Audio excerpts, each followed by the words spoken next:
Bonjour à tous et bienvenue sur Block Interview, le podcast qui va à la rencontre de la blockchain pour mieux la comprendre. Aujourd'hui, je suis parti à la rencontre de Yvan Delatour, qui est le responsable blockchain chez BPI France. La banque publique d'investissement s'est intéressée très tôt à la blockchain et avec lui, on parlera de la place des crypto-monnaies et des différents niveaux d'investissement aujourd'hui dans l'écosystème blockchain français. Je vous souhaite une très bonne écoute, à tout de suite. Bonjour et merci beaucoup Yvan de m'avoir retrouvé sur mon podcast. Avant de parler blockchain et technologie de manière plus précise, alors je sais que tu as un parcours entre guillemets techno, de développeur, un côté business, tu as fait le SCP, et qu'est-ce qui t'a amené en fait, toi personnellement, à t'intéresser à la blockchain? En effet, j'ai fait des études d'ingénieur en informatique à l'EPITA. Après, j'ai fait 2 masters de finance, dont un à l'ESCP. J'ai travaillé en fusion-acquisition en 2008. Donc, c'était un bon aperçu, on va dire, de la crise financière et de la crise de confiance liée au monde financier. Après, j'ai rejoint un labo de recherche en tant qu'ingénieur de recherche et développement sur tout ce qui était développement de l'écosystème data en France. Et mes premiers contacts avec la blockchain et crypto, c'était 2013. C'était des amis ingénieurs qui m'en avaient parlé. Et également des amis qui vivaient en Russie. C'était très à la mode. Je crois que c'était le premier bull run à $250. Okay. Donc je m'y étais intéressé, mais pas suffisamment. Et c'est vraiment en 2015, parce que j'ai travaillé pour une licorne américaine qui s'appelle SurveyMonkey à Dublin et aux États-Unis. Et quand je suis revenu, j'ai travaillé chez Deloitte et je m'y suis intéressé de plus près parce qu'il y avait beaucoup de consultants, de développeurs qui s'y intéressaient, et j'ai franchi le pas, j'ai acheté mes premiers tokens. Donc tu t'es rentré par la blockchain, par la tokenisation? Ouais, par la token, par les cryptos. Ouais. La crypto, c'est toujours la partie la plus Visible visible de l'iceberg. Ouais. Et du coup, même si on travaillait sur des aspects plus use case et plus fonctionnels, c'est vrai que le tangible, en 2015, c'était beaucoup plus la partie crypto. Aujourd'hui, ça a tendance à se rééquilibrer, on en reparlera. Et du coup, chez BPI France, quand je suis arrivé, la première chose que j'ai faite, c'est de faire un mapping de l'écosystème blockchain. Parce que tu as été, parce que là, justement, tu as été embauché chez BPI France pour faire de la blockchain dès le début, pas ou pas du tout? Dès le début. J'étais au Hub, qui est une structure d'accélération de start-up. D'accord. Et en fait, je me suis aperçu que BPI France soutenait l'écosystème blockchain, mais sans vraiment communiquer dessus et sans rassembler cette information. Donc le premier travail, c'était un travail de mapping pour voir un peu tous les acteurs qui existaient en France, qu'est-ce qu'ils faisaient, comment les classer entre les acteurs, des gens qui travaillaient vraiment sur des chaînes, toutes les entreprises qui faisaient du conseil, et puis les fameuses DApps qui travaillaient sur des verticales business. Ok. Et ça, c'était à partir de quand, justement, ce que tu disais, 2015? Ça, c'était 2017. T'es arrivé en 2007 chez BPI? Ouais, Ok. tout à fait. Et du coup, ensuite, il y a eu des groupes de travail internes, notamment sur les ICO. Une initial coin offering est une méthode de levée de fonds fonctionnant via l'émission d'actifs numériques échangeables contre des crypto-monnaies. Puisque à l'époque, le monde du venture était un petit peu bousculé par... Et tu l'as senti comment, justement, cette transformation? C'est parce que, justement, tu avais déjà fait des études dans ce domaine-là et du coup, tu t'es dit, c'est quelque chose qui commence à émerger et ça peut être quelque chose d'important? Parce que, tu maps, donc tu arrives chez BPI, juste pour faire le chronologie, tu arrives chez BPI, tu arrives dans le hub. Oui. Le hub a pour objectif d'accélérer des startups. Ouais. Quand tu dis d'accélérer, c'est-à-dire que vous mettez plus que de l'argent? Alors, le hub, on faisait énormément de mise en relation startup grand groupe. Ok. Et donc, en échangeant avec les grands groupes et en échangeant avec les startups blockchain, surtout sur les visions d'apps, on s'apercevait qu'il y avait une marche à franchir, et du coup, il y avait vraiment quelque chose à faire. Okay. Là où, typiquement, sur des startups data, tu vois, de la data, j'étais dedans en 2013, on va dire que l'écosystème a bien maturé, il y a des champions qui ont émergé très vite, des gens comme Dataiku, et du coup, il y a une certaine maturité des grands groupes et des acteurs de l'écosystème. La blockchain, c'était assez nouveau pour tout le monde. De plus, l'univers crypto et ça c'est un peu la transition sur 2007-2018, s'est aperçu que on pouvait pas vivre uniquement de crypto et d'eau fraîche, quoi. Le bear market. Terme anglo-saxon utilisé pour qualifier un marché baissier, c'est-à-dire un marché sur lequel la tendance des cours est à la baisse. A remis en avant, on va dire, la patte B2B, quoi. Puisque la blockchain avance un peu avec deux jambes, quoi. Une jambe B2C qui sont les cryptos, la DeFi, et puis une jambe beaucoup plus enterprise, avec la vision plus cas d'usage, application à l'industrie. Et on voit un équilibre des deux. Et tu crois que ce qui fait le lien entre les deux, après, est-ce que tu crois que ce qui fait le lien justement entre le côté B2C et B2B, c'est l'ICO? Non, on pense qu'il y a des bridges entre les deux, notamment les stablecoins. Le stablecoin est un actif dont la valeur est verrouillée par un contrat intelligent, adossé à une monnaie fiduciaire comme l'euro ou le dollar. On en reparlera. Tout ce qui est tokenisation va forcément aussi bridger, je pense, entre les deux mondes. Il y a beaucoup de choses à reprendre. Maintenant, les mondes sont encore séparés. Il y a beaucoup de gens qui travaillent justement à des cas d'application, qui travaillent sur l'adoption, qui travaillent sur l'institutionnalisation de la crypto. Ouais. Quand tu parles d'institutionnalisation, c'est-à-dire légaliser, réglementer justement certaines cryptos? Oui, un peu des deux. La vision, c'est que en tout cas dans le monde bancaire qu'on connaît un peu, et surtout dans le monde de la gestion et de la gestion d'actifs, les gens iront un peu de gré ou de force. C'est-à-dire que soit les clients vont demander à avoir des expositions crypto, ou en tout cas, soit parce que aujourd'hui les taux, il y a eu une nouvelle baisse des taux décidée par la BCE. Enfin, qui n'est pas une baisse des taux complète, mais c'est plutôt des annonces accommodantes. Parce que finalement, dans le monde des cryptos, il y a de la vol. Et qui dit vol, dit des bénéfices possibles pour les banques d'investissement. Donc là-dessus, on a une vision qui est assez claire. Maintenant, dire entre quand se fera cette fusion, est-ce qu'elle se fera réellement on pense qu'elle se fera, à quel terme, ça c'est plus compliqué. Sachant que de l'autre côté, il y a des use cases très industriels qui avancent, donc tout ce qui est supply chain, logistique, qui sont très concrets, qui apportent énormément en termes de standardisation, en termes d'efficacité opérationnelle, de gain de productivité. Et donc là aussi, c'est une alternative. Finalement, la blockchain, on peut le prendre comme se dire ça va développer des nouveaux business. Dans une logique un peu corporate, hein. Ça va développer des nouveaux business ou ça va énormément réduire mes coûts sur que ce soit des process de finance, des process de logistique. D'accord. Là plutôt sur la partie du coup usage de la blockchain B2B. Oui. C'est le gap c'est juste pour revenir sur le gap que tu faisais entre les deux tout à l'heure. Mais justement, on a vraiment ce monde B2B qui avance bien.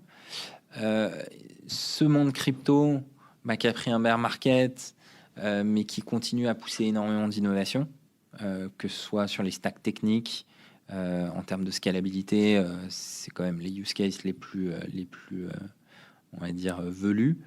Et puis, la blockchain B2B qui avance également, et des bridges entre les deux. Là, typiquement, le fait que Ethereum rallie Hyperledger et que Pegasus est en train de monter en puissance montre très bien aujourd'hui le relais un peu du bear market par le marché corporate. Maintenant, ce qui est très compliqué à savoir, c'est qu'est-ce qui va se passer s'il y a un autre bull market ou qu'est-ce qui se passe si le bear market continue. Mais on pense qu'aujourd'hui, il y a une sorte de corrélation entre les deux marchés qui est intéressante et de stimulation commune. Et ça se fera selon toi, parce que ça me fait penser à pas mal d'échanges que j'ai eus. Et est-ce que tu crois pas que ça vient aussi de l'aspect interopérabilité des blockchains? Parce que là, tu prenais l'exemple d'Ethereum et d'Hyperledger.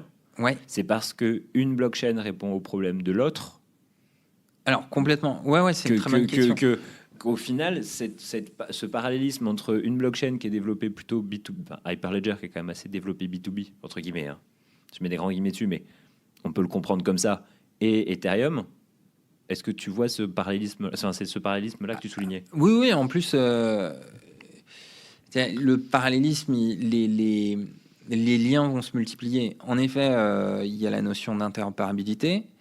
Il y a la notion de couvrir plus d'éléments de cas d'usage. C'est-à-dire, l'exemple, c'est toujours peut-être un grand supplier de produits manufacturés ou de cosmétiques. Il a sûrement besoin d'une blockchain interne pour interagir avec ses fournisseurs, ses partenaires, mais il aurait tendance à aller sur de la blockchain privée. En revanche, il n'est pas du tout impossible que lors de ces travaux, il inscrive des données dans des blockchains publiques à destination des consommateurs pour valider certains points de process, certains points de traçabilité qui sont importantes aux yeux des consommateurs aujourd'hui. Et donc, ça nécessite techniquement de facto une interopérabilité entre une blockchain privée et une blockchain publique. Du coup, on croit également à l'interopérabilité plus globale entre les blockchains publiques, donc les protocoles comme Polkadot, Cosmos Tendermint. Donc, on a cette vision finalement beaucoup plus de compatibilité entre les deux mondes. Maintenant, dire exactement où ça se fera et quand ça se fera, c'est un petit peu plus compliqué. En effet, il y a des adhérences côté supply chain, il y a des adhérences côté tokenisation, traitement, tout ce qui est traitement des déchets, par exemple, l'utilisation d'un token peut faire du sens dans des systèmes de reward. Et de l'autre côté, le monde financier, qui est très attiré par le monde des cryptos, qui est une sorte de finance 3.0, quoi. Alors, quand tu dis attirer, parce qu'on a quand même vu, là je parle de newbie quand j'ai commencé les cryptos, beaucoup de critiques du monde de la finance. Je sais maintenant en interne, après avoir fait des interviews, notamment de Cyril de BPCE, Cyril Vignet qui s'occupe des BPCE, que en fait il faisait des recherches depuis bien le début des cryptos chez BPCE. Tout à fait. Mais donc, quand tu dis, tu vois un intérêt, il se traduit par quoi aujourd'hui cet intérêt-là du monde financier? Et quand je mets le monde financier, je mets aussi peut-être BPI France dedans. Ça permet de faire de... L'intérêt, BPI France, c'est la banque des entrepreneurs, c'est la banque de l'innovation. Donc, forcément, on aura toujours un regard en avance de phase. Après, on salue le travail qui a été effectué par toutes les banques françaises. Il n'y a pas d'exception, que ce soit BNP, SG, d'avoir regardé ces sujets très tôt. On est assez convaincu que c'est une partie de l'avenir des services financiers. Et aujourd'hui, le fait, en effet, après le forum OCDE, où on voit qu'il y a un nombre de banques centrales, maintenant ça se compte en dizaines, les banques centrales qui travaillent sur ces sujets, sur une représentation monnaie banque centrale. Ouais, les BCCS, non? CBDC, je sais. Ouais, CBD, voilà. Quelque chose comme ça. Central Bank. Central Bank Digital Coin. Digital Currency. Digital Currency, ouais. Du coup, on sent bien que c'est beaucoup trop important pour que ça reste lettre morte. En revanche, comment ça va se faire? Comment les vieux métiers traditionnels de la finance vont transitionner vers ça? Ça, c'est plus compliqué. Et c'est d'ailleurs des freins, c'est normal, hein, c'est dogmatique, ça a toujours existé. Toute révolution technologique amène sa part de freins et de résistance. Et du coup, on est un petit peu au milieu du gué. Tous les acteurs financiers ont quand même compris qu'il y avait une alternative. Maintenant, je ne sais pas comment elle va se matérialiser. Ce sera peut-être le résultat d'une seconde crise de liquidité. Donc, on parle beaucoup de Bitcoin comme un safe haven, donc comme quelque chose d'antifragile par rapport au système financier actuel. Ce sera peut-être au contraire par une collaboration, une absorption de ces innovations par les banques centrales, qui pourront apporter plus de confiance. Alors, il faut protéger, bien sûr, la vie privée des citoyens, mais qui pourrait apporter une traçabilité de la masse monétaire M1 beaucoup plus importante, et donc éviter le shadow banking. Le shadow banking ou système bancaire parallèle désigne des entités ou des activités qui participent au financement de l'économie, mais agissent en dehors du. Ça peut également passer par des industriels qui apportent beaucoup plus de confiance aux consommateurs via des use cases. Donc, le média et le chemin serait très prétentieux de savoir. De dire aujourd'hui ce qui va se passer dans le futur, quoi. En revanche, il y a suffisamment d'adhérence entre les acteurs industriels, les technos, même les corps dev aujourd'hui pour qu'on pense qu'il y a une solution convergente, quoi. Ok. Et alors, je veux pas parler de l'éléphant qui est dans la pièce depuis tout à l'heure, qui s'appelle Libra. Ah oui. Mais je veux pas rentrer plus dans le détail. Mais ce qui était intéressant, moi j'ai écouté le discours du président de l'association Libra. Ce qui est vraiment intéressant, c'est que il y a beaucoup de choses dans la communication mainstream du Libra qui associent Libra directement à Facebook.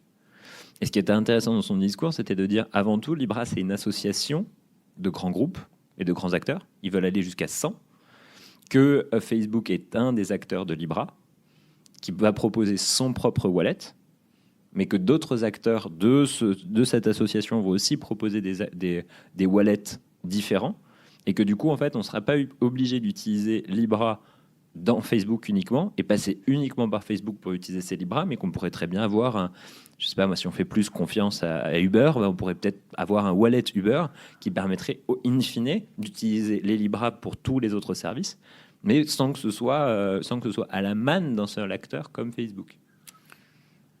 C'est juste à la conférence de l'OCDE qui avait... Non, mais c'est une très bonne remarque. Libra a bien matérialisé, enfin mieux matérialisé quand même l'aspect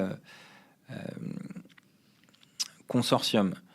L'idée de la blockchain, c'est quand même de décentraliser un minimum, et du coup, ça implique que ce soit multi-acteurs, avec des différences de niveau d'information entre les acteurs aujourd'hui sur des systèmes centralisés.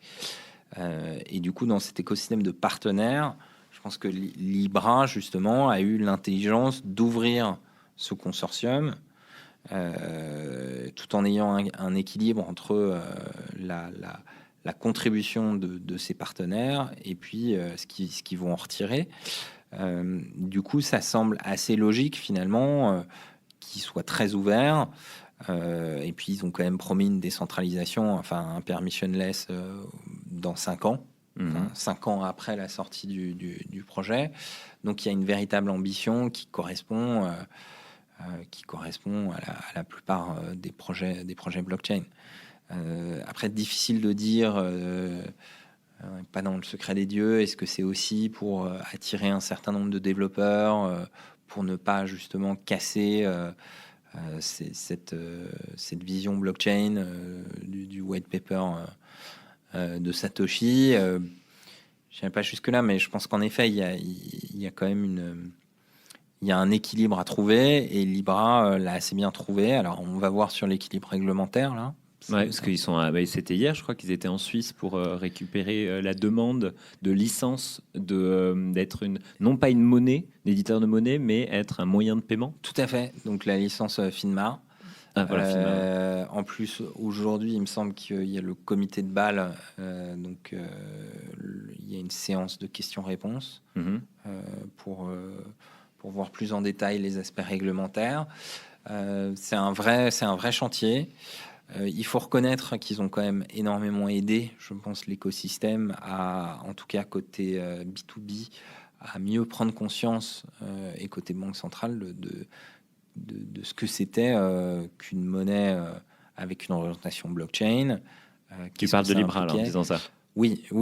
Libra a quand même, d'une certaine façon, aidé tout le monde à s'éduquer, à se remettre à niveau sur ces questions, quoi. En tout cas sur les aspects DLT. Distributed Ledger Technology est un système numérique qui enregistre des transactions d'actifs et leurs détails dans plusieurs emplacements à la fois. Système de paiement, stablecoin. Ça a boosté. C'est le fait que ça a boosté. Est-ce que mon fil rouge, c'est de dire, étant donné que ça a boosté, ce que tu dis, c'est que Libra a boosté de manière B2B l'intérêt vers la blockchain. Tu parles même de sa compréhension. Oui, bien sûr, parce que à partir du moment où des entreprises comme Facebook, comme Square Crypto, donc on sait que Jack Dorsey est est un grand fan du Bitcoin, s'y intéressent, investissent et commencent à délivrer. forcément, les gens le matérialisent plus. C'est plus une bande de cypherpunks dans un coin. C'est quelque chose qui peuvent matérialiser. Et puis, c'est quelque chose qui prend une dimension business. Facebook est une boîte qui génère plusieurs milliards de bénéfices par trimestre, quoi. Donc, le fait qu'ils le voient comme un moyen de faire du business, forcément, ça interpelle tous les acteurs concernés de près ou de loin, quoi. Et toi, tu l'as senti? Alors, parce que moi, je vois justement, tu parles de l'intérêt d'avoir Facebook qui arrive en disant, voilà, je suis là, grosso modo, pour éduquer les foules en vous disant, ça marche, la blockchain, ça peut avoir un intérêt business. Moi, je suis en train de créer un vrai consortium avec un vrai objectif business, parce qu'on a vu aussi beaucoup de consortiums qui sont nés et qui sont morts depuis, disons, 2016. Et ça soulève une question vachement importante, c'est comment on arrive, et c'est la question que je pose la plupart du temps dans mes interviews, comment on arrive à, dans une organisation qui est ancienne, disons, ou existante depuis longtemps, pour pas dire ancienne, à intéresser le top management, à intéresser les gens, à se dire que là, ça pourrait avoir un intérêt, surtout il y a quelques années, enfin, il y a 2 ans du coup, pour toi, chez BPI.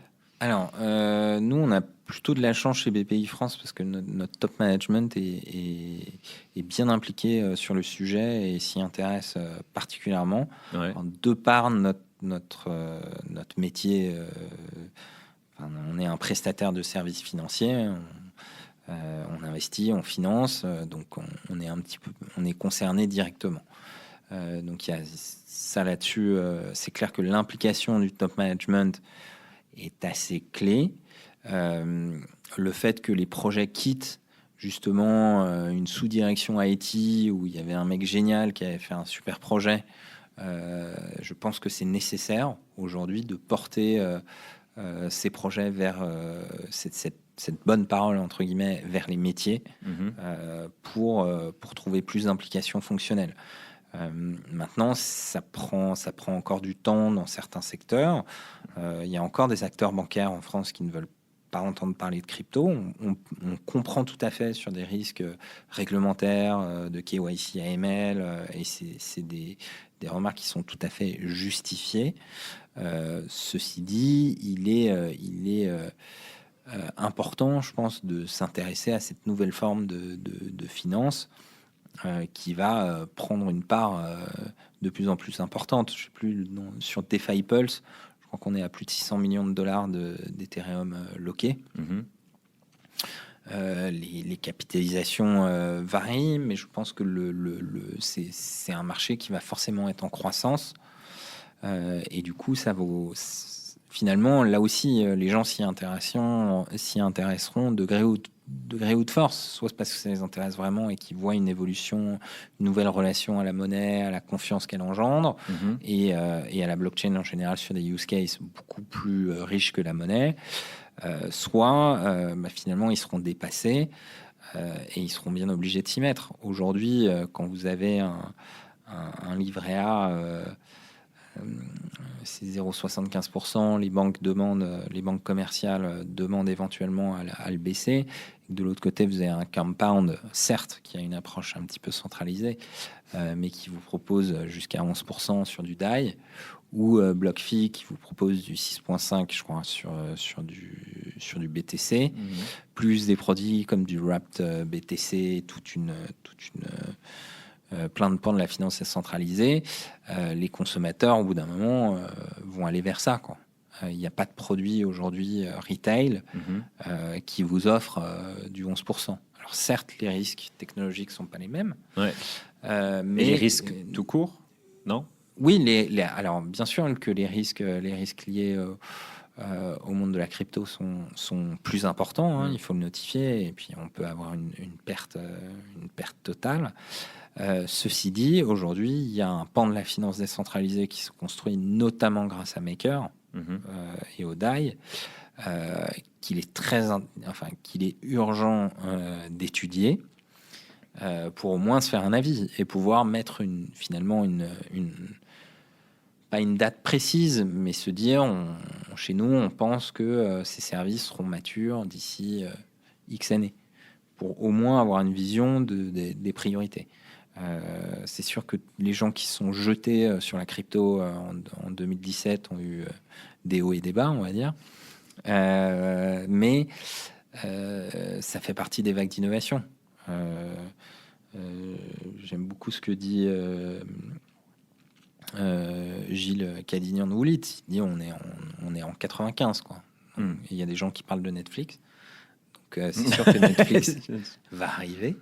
Mais ça va mettre un peu de temps. Et puis il y aura peut-être des vagues, de nouvelles vagues de haut et de bas. Il y a eu la crise Internet de 2001, de 2000-2001.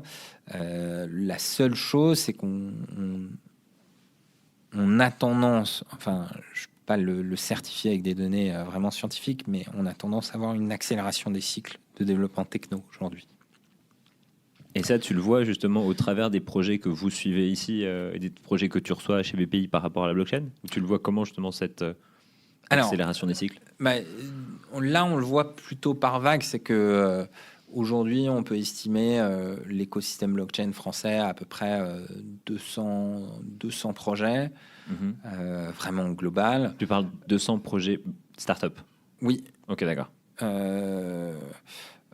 On peut mettre des initiatives aussi un peu corporate, justement, qui apportent soit des éléments techniques, soit des éléments fonctionnels. On va dire entre 200 et 250 projets. Sur tous ces projets... J'espère qu'il y en aura plus pour faire plus d'épisodes de mon podcast. Oui. Non, mais ils s'en créent tous les jours, Dieu merci. Mais ce qu'on peut voir, c'est qu'il y a quand même eu une vague de projets assez early stage, très liés au Bitcoin.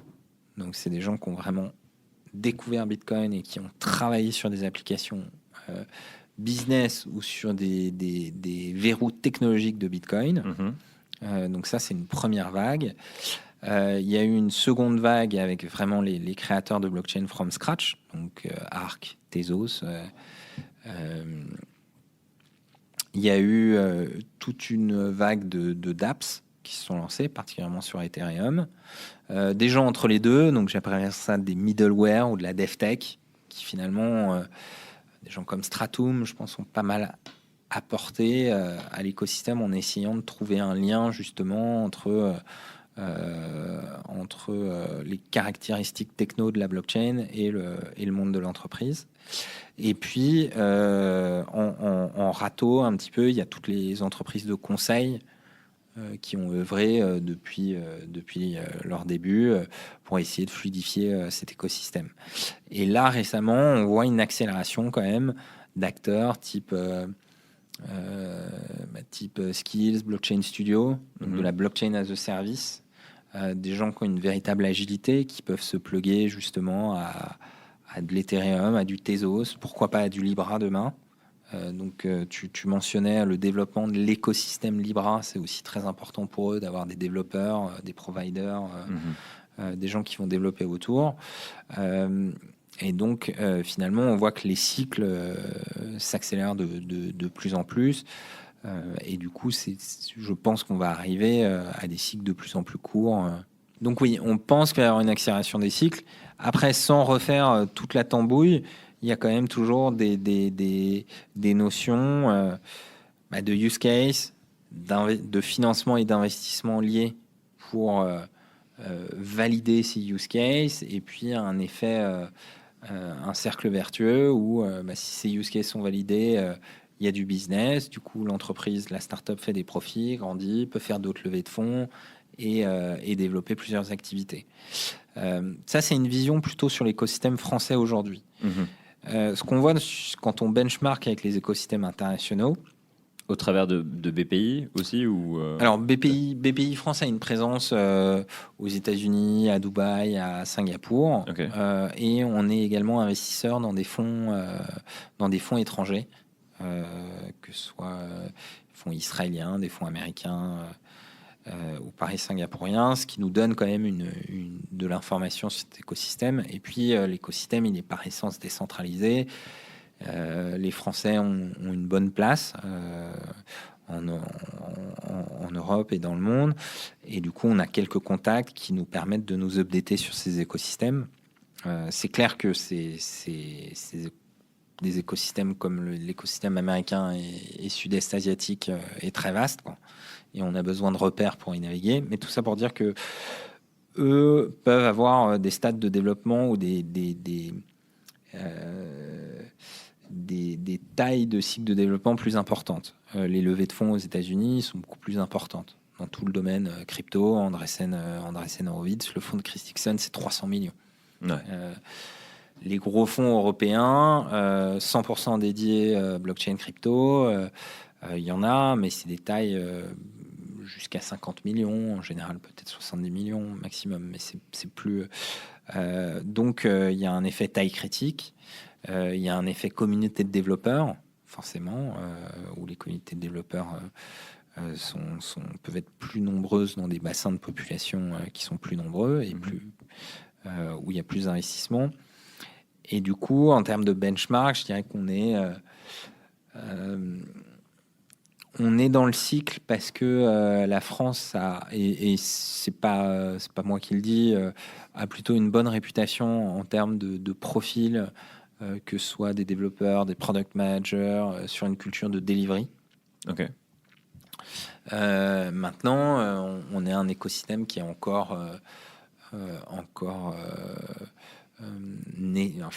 naissant, hein. Faut qu'il se développe, faut qu'il continue à se développer. Il y a des champions dont on est très fier, hein. Des gens comme Ledger qui ont un rayonnement international, des gens comme A5. Il y a 3 équipes de dev sur Lightning dans le monde, Blockstream, Lightning Labs et les Français d'A5. Donc on a des éléments pour contribuer à cet écosystème, mais il faut être réaliste par rapport aux écosystèmes US et chinois. On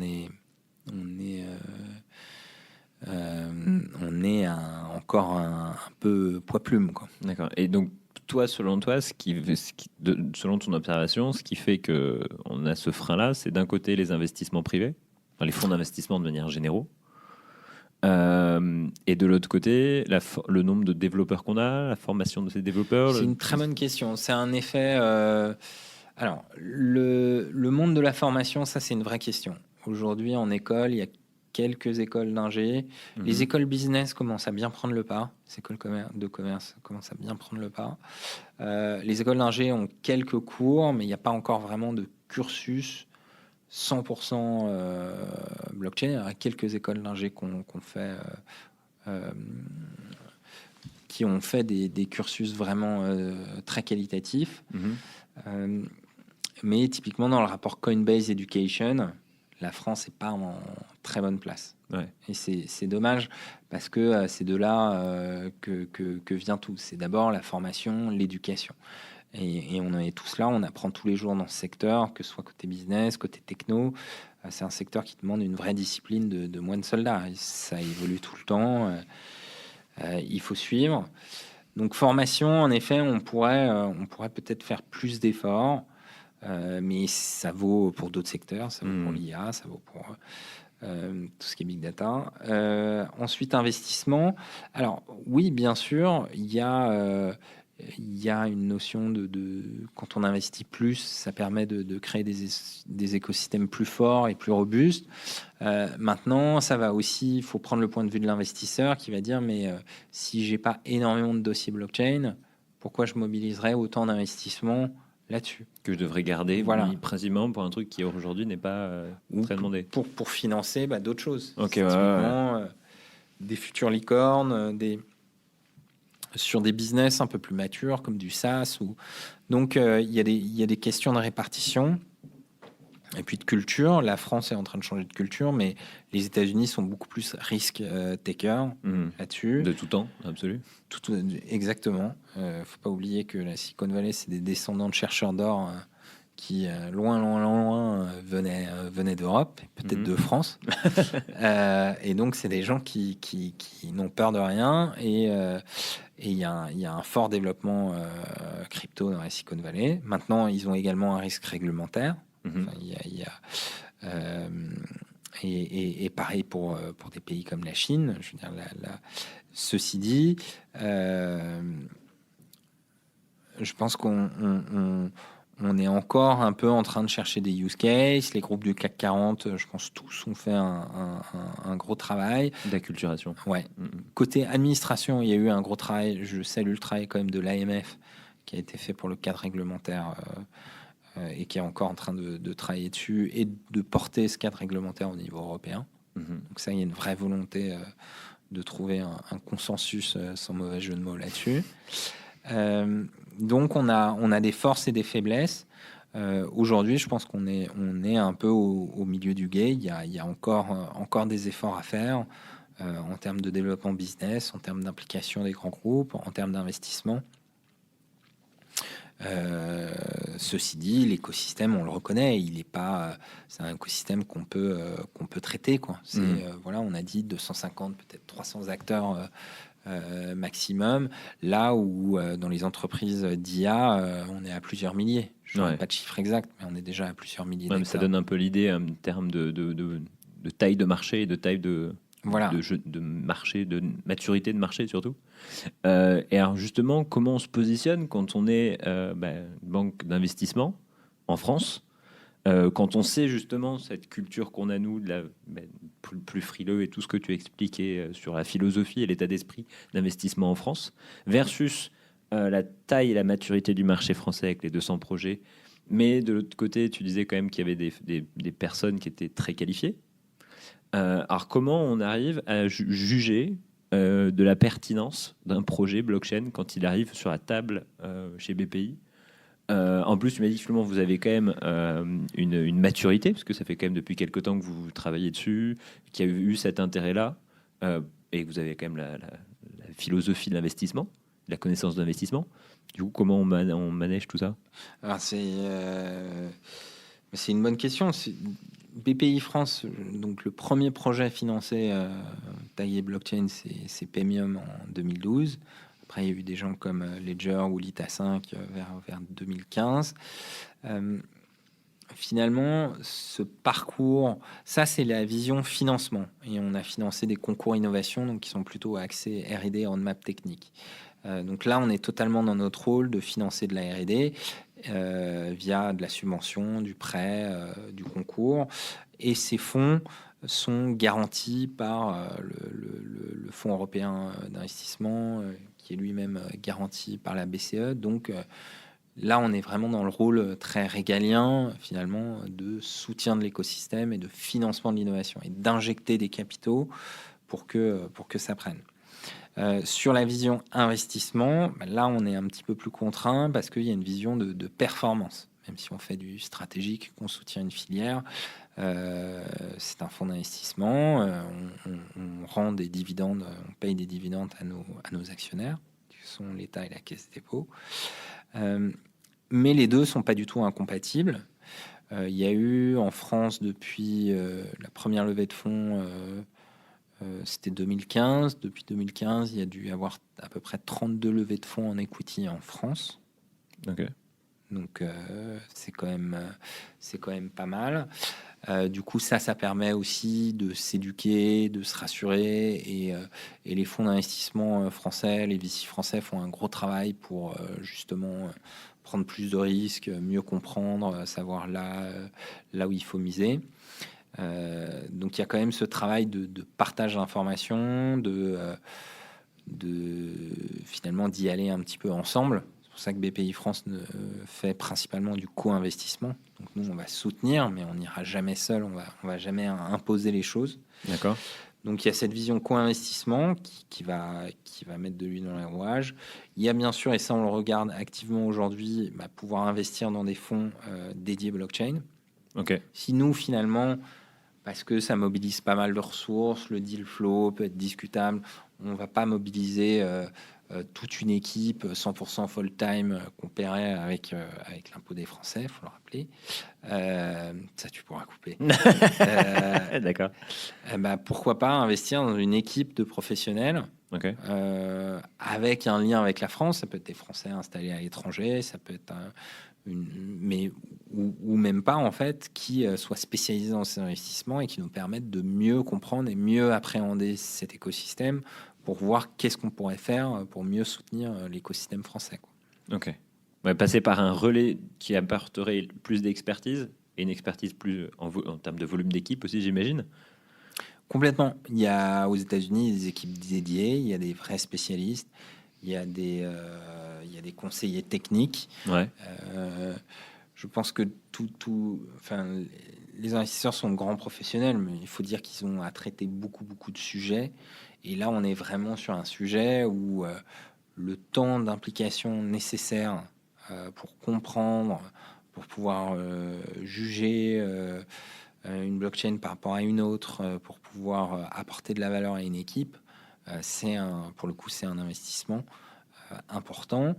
Et c'est un investissement qui est en train d'être fait par l'écosystème VC français, quoi. Il y a quand même des fonds comme Xange, comme Serena, et Laia qui sont actifs et qui sont vraiment emparés du sujet. D'accord. Est-ce que, justement, pour revenir un petit peu sur l'actualité des investissements de BPI dans le monde de la blockchain, si tu pouvais donner un petit peu un topo, justement, d'où on en est en termes, entre guillemets, de news Oui. Par rapport à la blockchain et aux investissements, aux concours ou autres points importants à marquer, justement, cette année sur cette année 2019. Cette année 2019, on va faire, je ne sais pas quand est-ce que sort ce podcast exactement, mais on va faire notre premier investissement qui va être annoncé en octobre, donc investissement equity. Ouais. Il y a le concours innovation. Qui sortira en octobre. Voilà, parfait. Il y a le concours innovation VAC 4 à Innov, ou Innov, pardon, qui va, je crois que les dossiers sont à rendre pour début octobre également. Donc là, il y a une thématique blockchain / deep tech. Donc ça, c'est vraiment des actualités fraîches. On regarde activement justement des véhicules dédiés à l'investissement blockchain. Ouais. Donc c'est par rapport à notre activité de fonds, puisque BPI France est dans à peu près 50% des fonds de VC français. Okay. Et donc quelques fonds étrangers. Maintenant, en termes d'actualité, on a aussi notre rôle plus opérationnel, parce qu'on a beaucoup parlé de soutien à l'écosystème, mais c'est le fameux practice what you preach. C'est bien de nous regarder en interne qu'est-ce qu'on peut faire avec la blockchain, quel gain opérationnel qu'est-ce qu'on peut apporter comme valeur au métier. Du coup, on regarde pas mal forcément tout ce qui est trade finance, puisqu'on a une activité d'assurance export. On regarde tout ce qui est registre de titres non cotés, on regarde tout ce qui est KYC, et on regarde très particulièrement tout ce qui, les mécanismes de stablecoin, puisque, encore une fois, on pense que c'est un bridge. Le monde des cryptos, finalement, la volatilité des cryptos tue énormément l'innovation et tue beaucoup de projets. D'accord. Les met dans des zones de risque trop importantes. La vision de pouvoir avoir des outils de stabilisation de l'écosystème nous semble importante, quoi. C'est-à-dire, on pourrait imaginer, alors je ne sais pas si c'est une bonne question ou une question à poser, mais on pourrait imaginer une BPI créer sa BPI Coin, stablecoin, pour permettre la mise en place de projets, accompagner des projets, etc. etc. L'État français, Bruno Le Maire a explicitement parlé d'une crypto-monnaie d'État. Ouais. C'est un sujet qui est également porté par la BCE. On pense qu'il va y avoir un temps incompressible, administratif, un temps, là encore, du consensus pour trouver, et puis un temps technique. Entre-temps, que ce soit des acteurs comme les banques commerciales, la Caisse des dépôts ou BPI France, en effet, réfléchissent à des dispositifs de soutien à cet écosystème et à un stablecoin. Alors c'est un mot un peu fourre-tout, on va dire un token euro. D'accord. Moi, c'est plus. On sait ce que c'est. Parce qu'un stablecoin, tu pourrais le faire sur le dollar, tu pourrais le faire sur n'importe quelle autre devise. Oui, multi-devise. Grosso modo, c'est une très bonne remarque. Grosso modo, ce qui manque aujourd'hui, et c'est ce qu'on est en train de valider avec nos avec les partenaires que je mentionnais, c'est une vision d'un euro, du cash sur une blockchain. Okay. Aujourd'hui, sur beaucoup de use cases financiers, même des exchanges qui traitent du cash en amont, donc sur du KYC AML, il y a une réplication nécessaire finalement de la vision du monde cash dans une blockchain. Et techniquement, c'est assez lourd. Du coup, on perd certains avantages techniques de la blockchain parce qu'on doit répliquer encore plus d'informations. Donc, avoir des systèmes, alors sans entrer dans les détails, est-ce que c'est des montants collatéralisés qui feront buffer ou des éléments financés directement, mais avoir des systèmes de représentation d'euros sur des blockchains va quand même permettre de faciliter des projets, de mieux montrer les gains opérationnels, de convaincre plus de monde et de préparer éventuellement l'arrivée d'une fameuse CBDC. Et en plus, ça va apporter des éléments de réponse sur des frameworks légaux. Sur les aspects réglementaires, finalement, le meilleur moyen de régler des questions réglementaires, c'est d'être en mode projet, quoi. Ah, complètement. Et pas juste être en mode rédaction de règlement qui, au final, aujourd'hui, s'attacherait à pas grand-chose. Alors, tu peux pas réglementer. Tu peux pas réglementer quelque chose qui existe dans un certain cercle qui n'est pas réglementé aujourd'hui. C'est toute la complexité de cette techno. D'une certaine façon, beaucoup de techno ont été régulés, malgré les aspects disruptifs, comme on dit. Là, comme c'est décentralisé par essence, comme c'est multi-pays, comme ça implique énormément de complexité, typiquement, il y a quand même quelque chose où il faut pas être naïf non plus. Le succès de Tether et du stablecoin, celui de Bitfinex, c'est quand même pour des raisons fiscales. Le fait de rester en stable fait qu'il n'y a aucun risque sur la fiscalité de sortie ou justement, là encore, sur un retour sur un circuit cash qui, lui, est très réglementé et pour, entre guillemets, le bien des citoyens, quoi. Donc, il y a une équation à trouver qui est compliquée. Là encore, je salue quand même le travail de l'AMF qui est en train de réadapter, qui reprend des travaux sur les STO pour justement voir comment on pourrait encore mieux adapter ce cadre, parce qu'aujourd'hui ça tombe plutôt sur un cadre de titres financiers, en fait, des règlements des titres financiers, les fameuses securities. Donc je pense que de façon itérative, on va y arriver, mais c'est sûr qu'on ne pourra pas y arriver du premier coup. Peu de choses arrivent du premier coup, absolu dans le monde de la technologie. On reprend un petit peu les premiers bitcoins qui sont sortis. Pour finir, j'aime bien finir sur un peu une prospective, parce qu'on a quand même beaucoup analysé ensemble l'écosystème actuel, les impacts, la place de BPI, les derniers projets. Les grandes valeurs pour toi. Alors je sais pas si ça peut se toucher, mais je vais quand même tester. La plupart du temps, quand je finis mes interviews, je pose la question de c'est quoi les 3 facteurs pour toi de réussite de réussite d'un projet blockchain. Selon toi, quels seraient les 3 facteurs qui permettraient de dire qu'un projet blockchain a un avenir, au-delà du fait qu'il peut gagner de l'argent, bien entendu, hein. Alors, aujourd'hui, il y a quand même toujours la communauté, quoi. C'est que ce soit la communauté de développeurs, d'utilisateurs qu'on arrive à driver, c'est quand même un facteur clé. 2, il y a les difficultés techniques ou fonctionnelles que ce projet arrive à relever et du coup ce que ça apporte. Je pense à typiquement Gnosis où justement c'est en fait quand typiquement sur la finance où je parlais de Maker c'est le bon exemple. Dans la finance décentralisée, il manquait un stablecoin. Finalement, le succès de Maker, c'est une équipe qui a apporté quelque chose d'utile à l'écosystème. Et c'est compliqué parce qu'il faut tout le temps être innovant, parce que je pense que le wallet qu'on a aujourd'hui, il va évoluer. Que le wallet dans 3 ans, il sera complètement différent. Et ce sera drivé par la communauté, les tips techniques qu'ils vont trouver pour être sûr que la clé privée est bien sécurisée, mais qu'on puisse la perdre, entre guillemets. C'est le cas le wallet argent, où il y a des notions de tiers de confiance qui permettent de recouvrir une partie de la clé.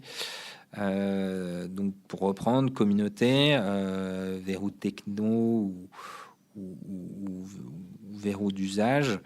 Et puis le troisième, c'est forcément réglementaire, quoi. Je pense que Libra était, dans les communications qui ont été faites sur Libra, c'était assez explicite. Si l'Europe ne veut pas de Libra, le projet ne marchera pas, quoi. Ouais, c'était même ce qui est exprimé la dernière fois quand on était à l'OCDE. Donc c'est assez clair, même si les projets sont purement décentralisés, on peut les freiner. C'est assez amusant d'ailleurs, c'est un peu ironique, mais on a souvent assimilé le Bitcoin au financement du trafic de drogue et du terrorisme. Aujourd'hui, le Bitcoin permet une traçabilité des transactions et des agences comme Interpol commencent à développer des capacités de traçabilité là-dessus, quoi. Ouais. Parce qu'au final, on peut vraiment tracer, alors qu'en soi, une enveloppe de cash, c'est une enveloppe de cash, quoi. Tout à fait. Et du coup, si on veut vraiment contraindre réglementairement le Bitcoin et tracer toutes les transactions et mener des enquêtes, on peut le faire. Alors, ça le renforcera d'une certaine manière, mais donc c'est vraiment un élément clé.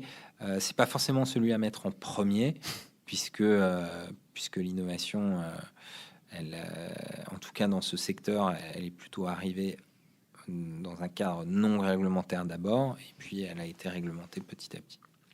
Ok, merci beaucoup. Merci beaucoup d'avoir écouté cette interview. Merci également à Yvan pour toutes ces réponses. Si vous voulez poser des questions à Yvan ou à moi, vous pouvez le faire directement en commentaire. Je me ferai un plaisir d'y répondre. Et n'hésitez pas, si vous êtes parisien ou si vous venez sur Paris le 13 et 14 novembre, d'aller à la Cité universitaire pour le forum Blockchain Paris, où notamment Yvan Delatour sera présent avec plusieurs autres speakers. Moi, je serai également présent pour faire un live. Donc n'hésitez pas également à vous connecter sur le Twitter et le Facebook de Blockchain Paris. Je vous dis à très bientôt. Ciao, ciao!